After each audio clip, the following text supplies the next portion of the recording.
When watching Severance, it's impossible not to notice the clear parallel between Keir Egan and religion. Both in the outside world and on the severed floor, he is frequently portrayed and revered almost like a deity. He has many followers, but the most devoted among them are the innies, except for the main characters, who, due to various circumstances, have come to fundamentally distrust Lumen and everything associated with it. This is especially evident in the goat scene, where employees believe in the myth that workers in the macro data refinement department are marsupials and have a larva inside them that will eventually consume them. This isn't surprising, as indoctrinating the innies isn't particularly difficult, given that they have seen nothing in life beyond their workspace. All their information comes from a single, tightly controlled source designed to instill unquestioning faith in whatever the company deems necessary. That raises the question, if this isn't true, then why did I title this video "Keir Egan is literally a god"?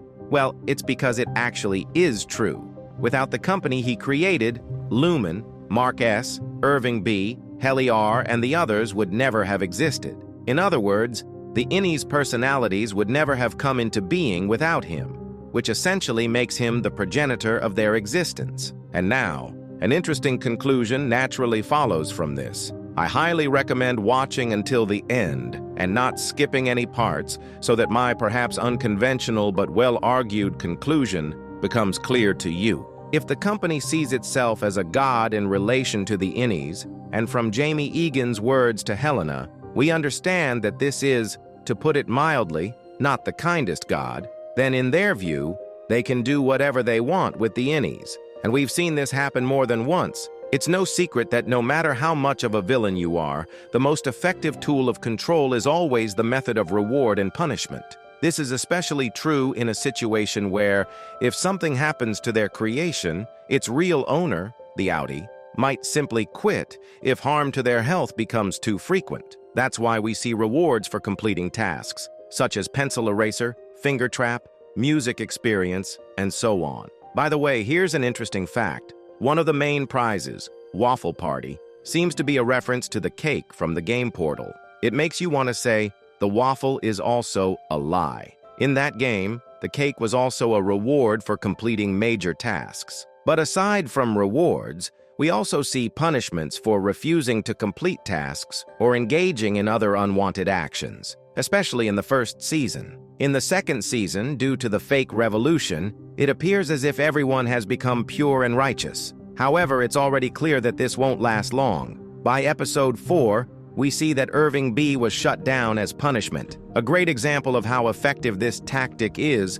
would be Dylan G. Have you noticed that ever since he was allowed to see his Audi's wife, he's become more neutral toward his colleagues' concerns about Lumen? In fact, even in Season 1, it was clear that he was highly motivated by rewards. Following this logic, the ultimate prize for completing work could be the ability to exist permanently, not just inside Lumen, but outside of it as well. As a godlike figure, Lumen has the power to free you into the real world. So it wouldn't be surprising if they offered Dylan this reward in exchange for his loyalty. Moreover, this would be a logical conclusion to his character arc. It's also convenient that his wife might not be against this idea. After all, she lied to his Audi about never meeting his innie and even kissed him. Everything seems to be leading to this theory becoming a reality. And now we come to the most interesting part, the concept related to Milchick and Harmony Coble. Agree that despite their well-developed characters, especially Coble after episode 8 of season 2, their true motives remain unclear. Why do they serve the company so unquestioningly? Notice that both of these characters, either in the present or the past, worked for Lumen, fully dedicating themselves to it and taking extreme measures to prevent failure. This means they are not just working for a paycheck, but are true believers in the company's mission. Following the previous logic, it is possible that both Coble and Milchick were once divided and, over time, earned the privilege of existing in the outside world in exchange for their loyalty. Perhaps this is why they remain unquestionably devoted to Lumen. The fear of being locked inside the office again, unable to leave, compels them to stay loyal. In episode 3 of season 2, Helena says an interesting phrase to Coble. Maybe you need a reboot. Perhaps this was not just a jab, but a real threat, implying that Coble might have indeed undergone reintegration or is actually an innie who was given the full story of her outie so she could play her role. However, after deeper analysis, it becomes clear that these characters should not be generalized. Coble's case is different. She is the creator of this technology, which means she originally had her own reason for working at Lumen and seeing the project through to completion. What could that motivation be? Possibly the death of a loved one, such as her mother. And this technology was meant to help her cope with that loss. It is still unclear what exactly she and Lumen are trying to achieve with Cold Harbor, but judging by Episode 7 and the various rooms Gemma entered, one could assume that the goal is to eliminate human suffering. Alternatively, and this is a more far-fetched theory, perhaps they aim to create human clones or resurrect people. The show's intro frequently depicts children, including one with Keir Egan's head.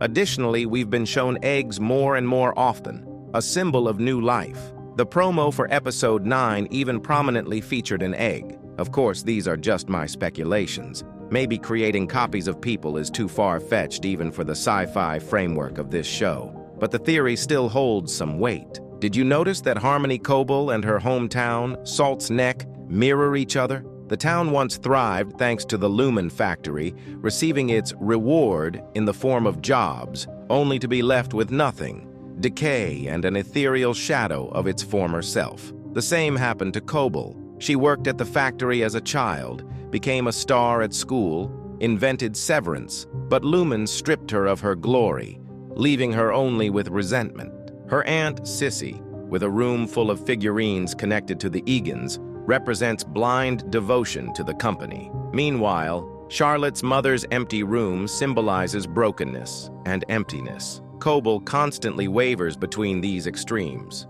at times a true believer, at times full of doubt, just like her town. This duality has been shown since the very first episode, appearing frequently, especially in dialogue.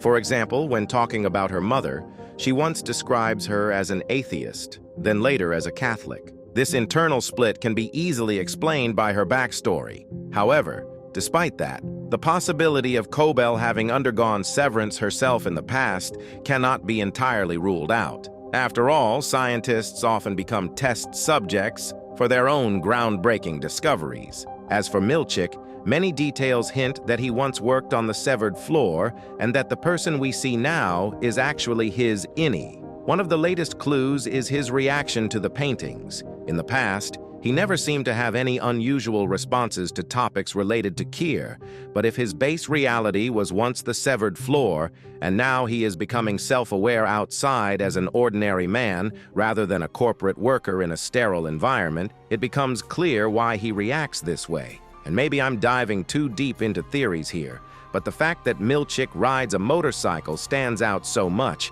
it clashes with his usual image so noticeably that it feels like something an innie might fantasize about, saying to his colleagues, "I hope my Audi rides a motorcycle."